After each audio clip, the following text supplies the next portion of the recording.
the START network formed because we had this goal of improving humanitarian aid. It was a bunch of humanitarian professionals coming together out of this frustration that aid wasn't being delivered effective enough, it wasn't being delivered quickly enough, and decisions around aid weren't being driven by people who were closest to the crises, people who were affected by these crises.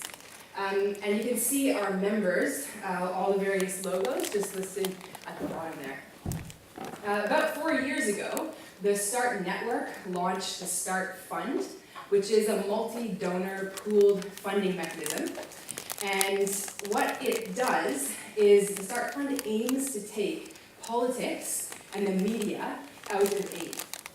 And it allows our humanitarian members to make decisions about where aid is going to be allocated. And we are very quick. So we aim to have aid on the ground within 72 hours. So when an alert is raised to our network, we want to have aid on the ground within 72 hours. So in 2016, the START Fund, we launched the Crisis Anticipation Window. And this was attached onto the START Fund. And what this anticipation window does is it allows any of our 42 members to access START funding on the basis of a forecast. So any of our members can use forecasting information to send an alert to our network. And the goal is to release START funds to put projects in place that can mitigate humanitarian impacts. And of course, the anticipation window was really founded out of this frustration that the humanitarian system is reactive. It's not proactive. And often, frustratingly, even when a crisis can be foreseen and we've got risk data, it's often that humanitarian aid isn't unlocked until pictures hit the media, the devastation is happening, and then funding is released. And we saw a lot of this way of working from the experience with El Nino in 2015 and 2016. So even though a lot of these impacts were forecasted, humanitarian aid wasn't released until much later. So we are really trying as a network to shift the way that our sector is working. We want to move from a system where we are receiving a warning, where we often don't react on that warning, which means that people suffer, and of course, it's expensive. It's not a good way of spending aid. It's not a good way of spending taxpayers' money. And we want to shift to a system where we are receiving a forecast, where we are acting on that forecast. We put projects in place that can mitigate harm and loss, and the goals are, of course, to save lives and also to save costs. We want to spend humanitarian aid more efficiently. So up on the screen, we have got what we call the anticipation alert cycle. So these are the various stages that any one of our humanitarian members would go through if they want to access START funds. In this case, it's for an anticipation alert. So there's 6 stages, starting with stage number 1, which is the crisis anticipation stage. So this is where our members are on the ground. They're sharing risk information. They may be observing a risk that has begun to escalate, and they're getting nervous about that risk. We also have something at this stage called the Analysis for Action Grant, which is a grant that funds interagency risk analysis. And so our members would use this grant when they want to raise an anticipation alert, but they feel that they don't have enough forecasting information and data to raise a quality alert. And we encourage our members to work together to do this analysis, but we also encourage them to work with academics who can improve their risk information. Then they would move into the alert stage. So they would write an alert note that's summarizing the risks, including forecasting information, and it would be sent out to our network. 24 hours after that alert note is raised, we go into the allocation stage, where a rota of humanitarian representatives come together and they make a decision about this anticipation alert. So are they going to fund it? Are they going to release START funds? Are the forecasts strong enough? Now, do we have confidence to put START funding behind the risk? And if the START fund or note is activated, 24 hours, we would go into the project selection stage after that. So in this stage, humanitarians on the ground who are closest to the crises, they draft up project proposals, and humanitarians in country select the projects that they think are going to have the most humanitarian impact. And so again, all of this is happening within 72 hours. Then we go into the project implementation stage. So our anticipation projects are put in place. They're normally around 45 days. So our niche is we focus on more small scale projects that are quick. And after that, we go into the evaluation and learning stage. And this is where my colleague Sarah Barr is specializing. So we're really trying to improve the evidence and data we have around this way of working. So up on the screen, you can see a map which showcases some of our anticipation work that's taken place on the ground between 2016 and 2018.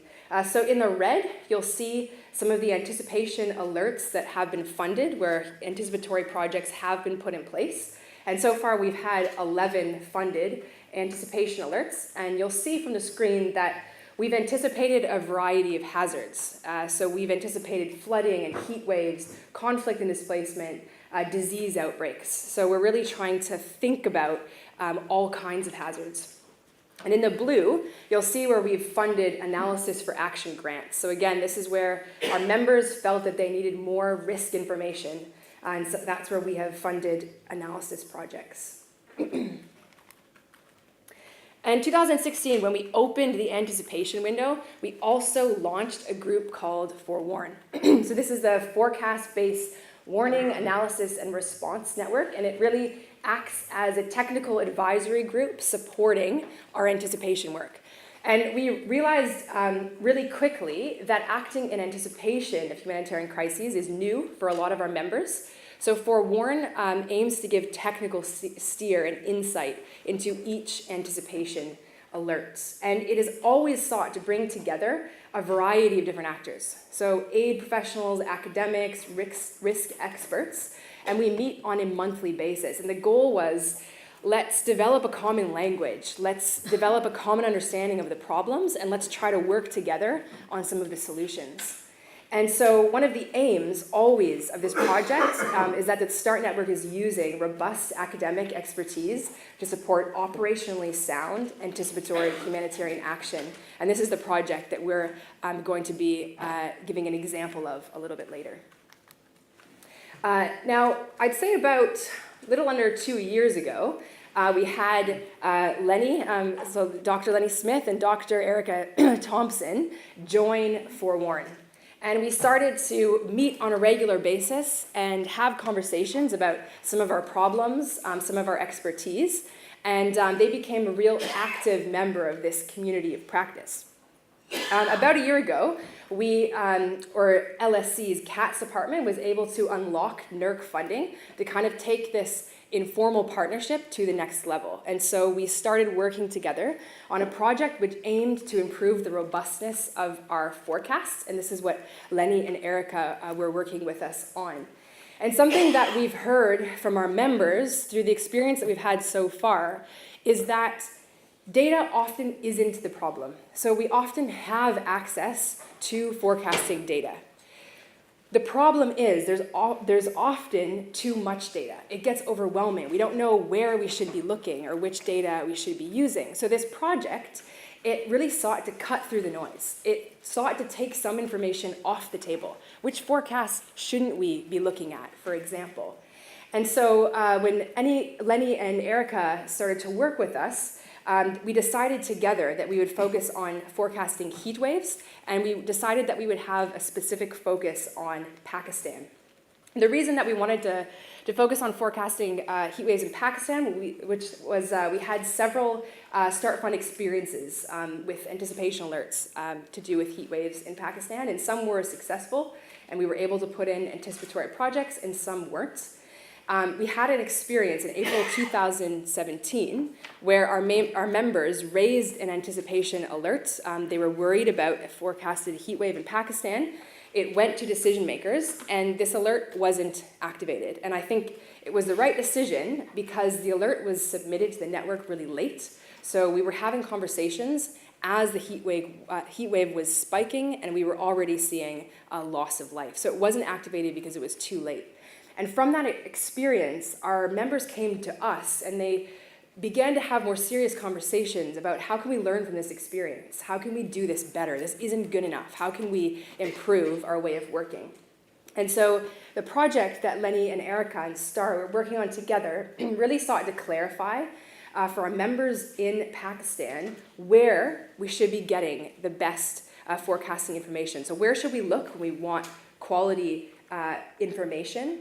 And when should we be acting? So what sort of lead times should we be acting within? There's a lot of, I think, confusion around the timelines that we should be working along as a network. So that's a little bit of a background about the start and some of the questions and problems that led to the partnership. And I'm going to hand it over to Lenny, who's going to give us a little bit more detail about some of the academic work behind the project. Thanks.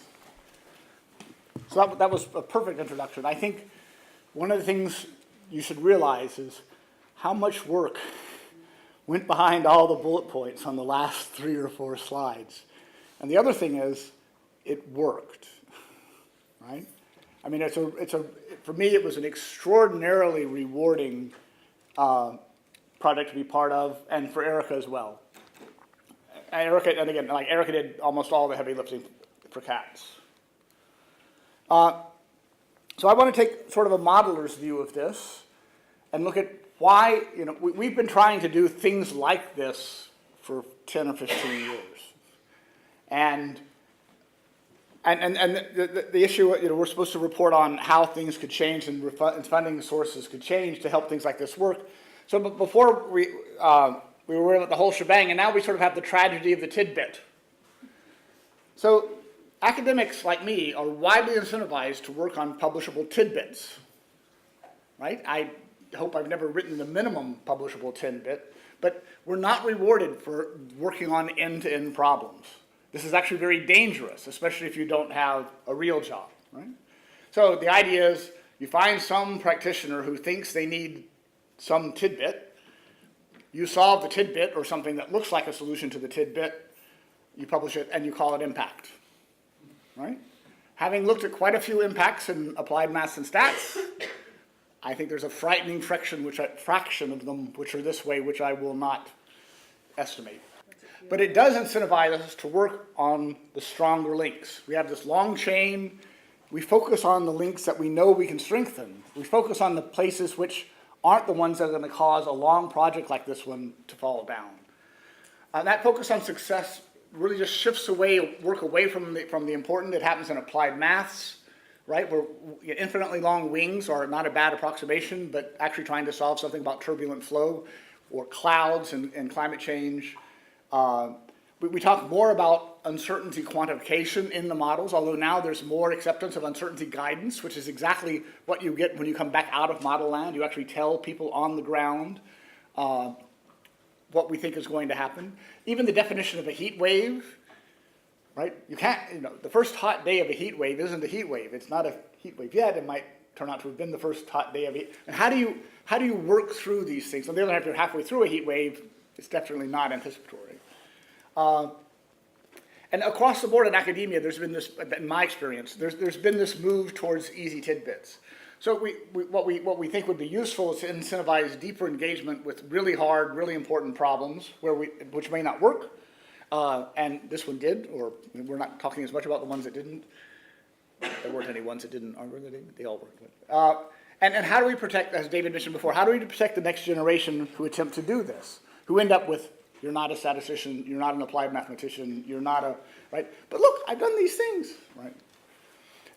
These kinds of problems, say 20 years ago, I pretty much lived down here. This is sort of a different version of model land.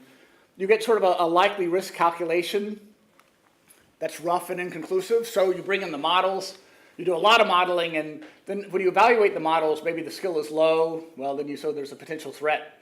The skill is unknown. Well, this shouldn't happen. So you do uncertainty quantification of uncertainty guidance.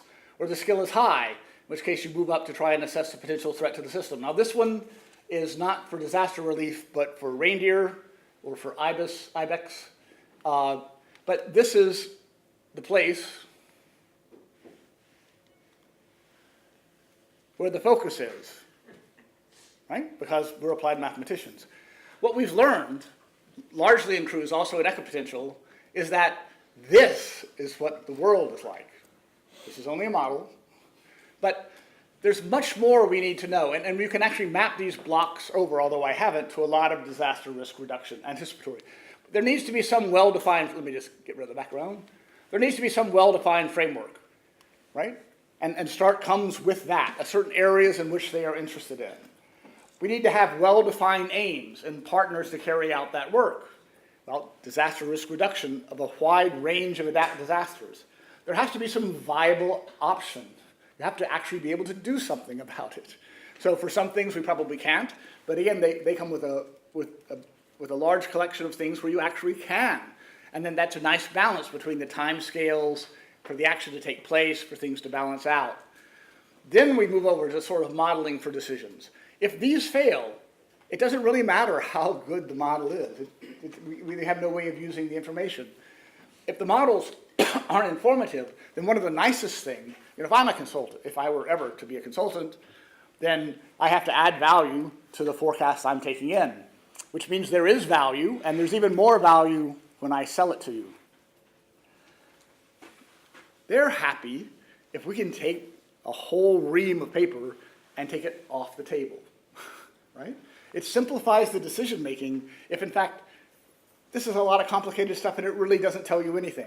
And this is how we know, because Erica's gone back and looked at every heat wave and every forecast heat wave and every forecast which had a heat wave, and it happened, right? And tried to work out, can this modeling strategy work for this problem on this time scale on these conditions, right? And that we can do all the time. And then we end up in model interpretation, where again, it's just, as Sarah mentioned, we have a disproportionate number of male Davids and a disproportionate number of female Sarahs, but that's probably a social science study, not physics.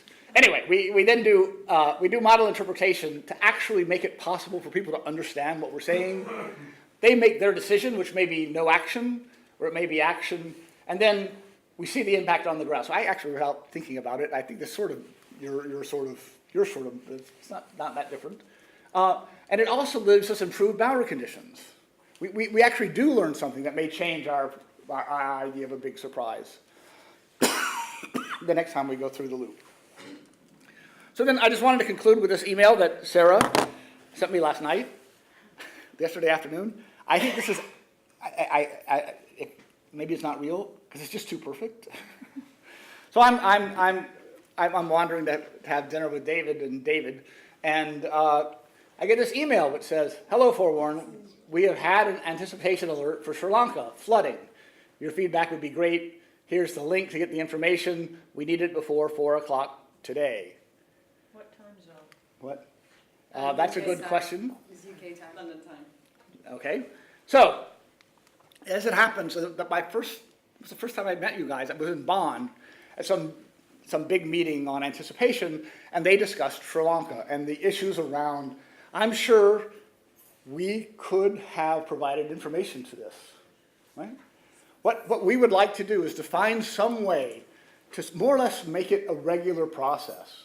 That, I like the idea of an army of Ericas. That's not my phrase, but we'll soon have our Erica back, and the key is to have someone like Erica already have determined if today's best models are adequate for looking at flooding around Sri Lanka. As it happens, I'm told that you can do a lot by just looking at the satellite pictures, right?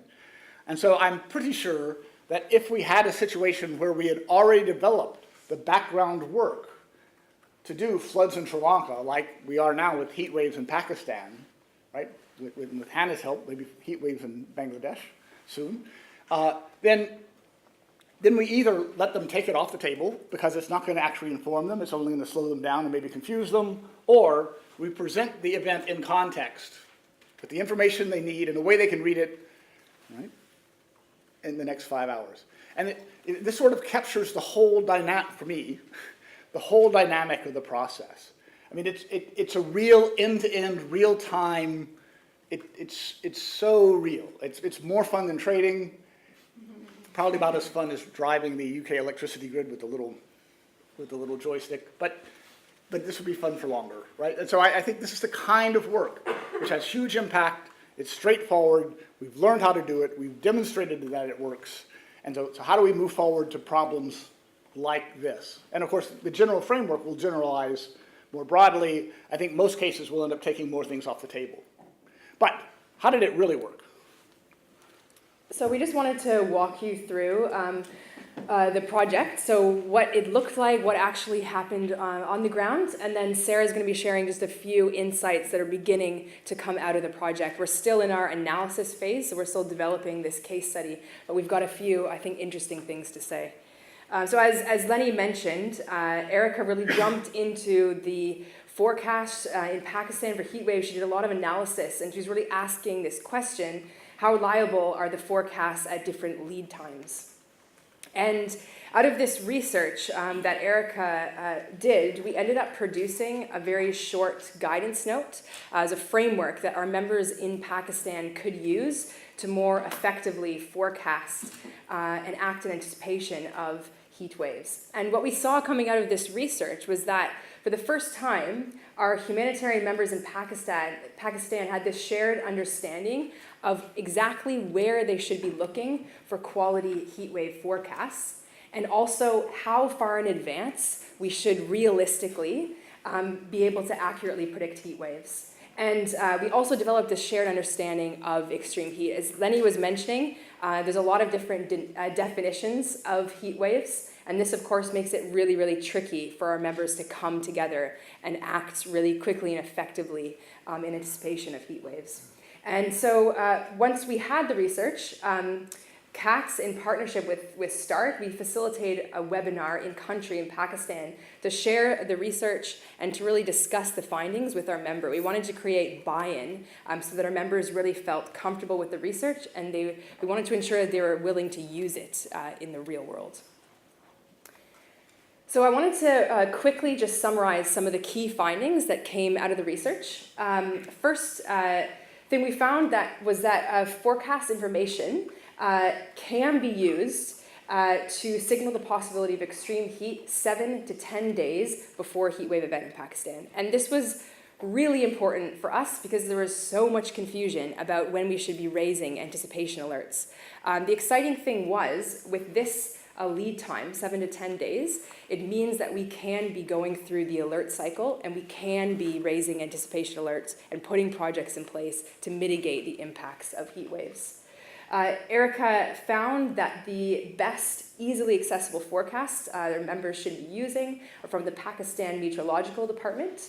And she also found that there are 11-day city-level forecasts available from the PMD and also from the Japanese meteorological agencies. She noted that there's no reliable detailed forecast beyond 10 days lead time. So we can now give guidance to our members. Don't raise an alert more than 10 days in advance of a heat wave. And seasonal forecasts, although they're interesting, a lot of our members were using these forecasts to raise anticipation alerts, but Erica's analysis showed us that these forecasts have low skill. So although they can give us an indication of what the heat wave season may look like, we shouldn't be using this information to raise heat wave alerts. And again, this is so important for us as people managing a pot of humanitarian funding to be able to say, no, we shouldn't be releasing funds if an alert comes through based on a seasonal forecast. So I wanted to walk you through sort of the nuts and bolts of the actual project. So it was alert 237. So it was the 237th alert that was raised to the START Fund. And this, of course, was for anticipation of heat wave in Pakistan. The alert was raised on the 22nd of May. Our members used Erica's research, used this framework, and they began monitoring the forecasts, and they saw forecasts that made them worry about an upcoming heat wave. They're particularly worried about the vulnerability of community members because heat wave was going to coincide with Ramadan in Pakistan, which made vulnerable community members even more vulnerable. They were fasting. They raised an anticipation alert to the START network, and decision makers were impressed with the alert. They found that the forecasting information was detailed, and they were confident enough to release £70,000 to fund anticipatory projects on the ground. And so a consortia project was funded. It was led by Muslim Aid, but it brought together other agencies, so Trocare, ACF, and ACTED, and they began implementing a variety of activities. So there was community mobilization activities targeting the most vulnerable in Sindh province, providing information to community members. A lot of community members don't necessarily know how to identify heat stroke or what are some of the triggers or signs. So we did a bit of mobilization around that.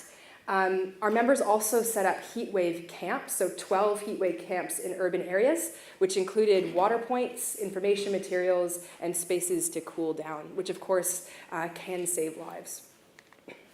So I'm going to pass it over to Sarah, who's just going to walk us through, again, some of the insights that are coming out of the project so far. I'm another Sarah. I focus on evidence and learning, which means that essentially I come in when projects are finished and ask, did we set out what we set to accomplish, and if not, why, and look for areas to improve.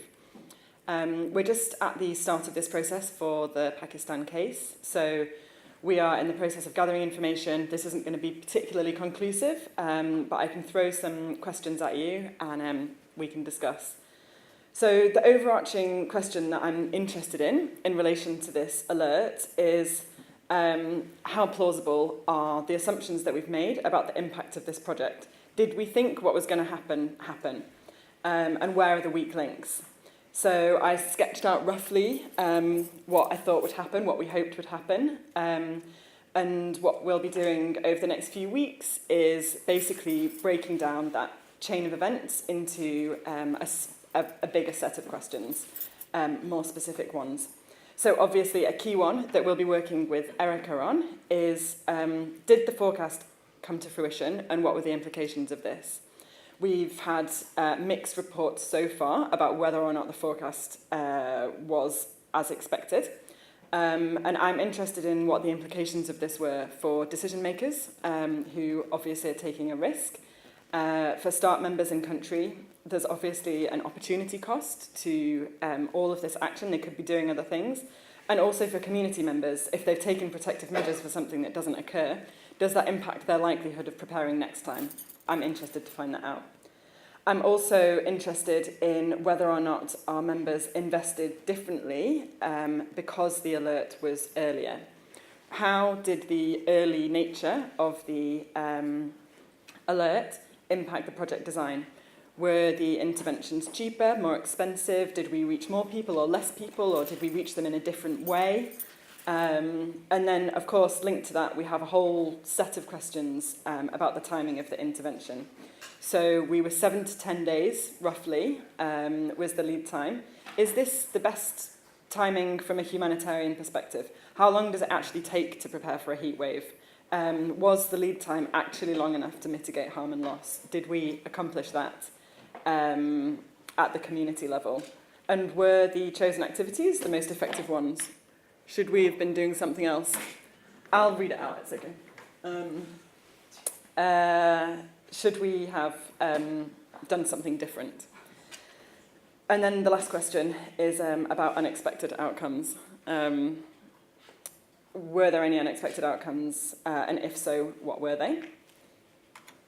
Obviously, we do know some things already, fairly sort of preliminary, but we do obviously know that the input from LSE and the START team catalysed members to autonomously start looking at forecasts and raising the alert in a timely manner. We know that the alert was raised before previous heatwave anticipatory alerts in Pakistan, and we also know that our members were acting earlier than other stakeholders working on heatwaves in Pakistan, and that they were all very curious about how we accomplished our timing. We also know that decision makers were more comfortable allocating funds because the research eliminated some of the uncertainty involved. There are two factors here which it's maybe useful to highlight, one of which is on the lead time. We always strive for the sweet spot with the timing. Too early and you don't have the skill in the forecast. Too late and obviously you can't do anything to prepare. So where is the sweet spot? Here, we knew that we had 7 to 10 days. We knew that that was long enough for the members to be able to take action, but we also knew that the forecast was going to be reasonably good at that point. The second factor which was important in this was around the robustness of the forecasts. Sometimes decision makers are presented with an alert note and we have no idea what the skill of the forecast is that we're being presented with. But here we knew that members were looking at the best possible information. So these two factors eliminated unnecessary uncertainty. We also know from speaking to members in country that heat waves are better understood among relevant stakeholders as a hazard to monitor and manage in Pakistan as a result of this work, and that community members reported taking protective measures for themselves and their families to mitigate the impact of heat waves. So that's kind of where we're at. And then I'll just finish on next steps and then we can open up for questions.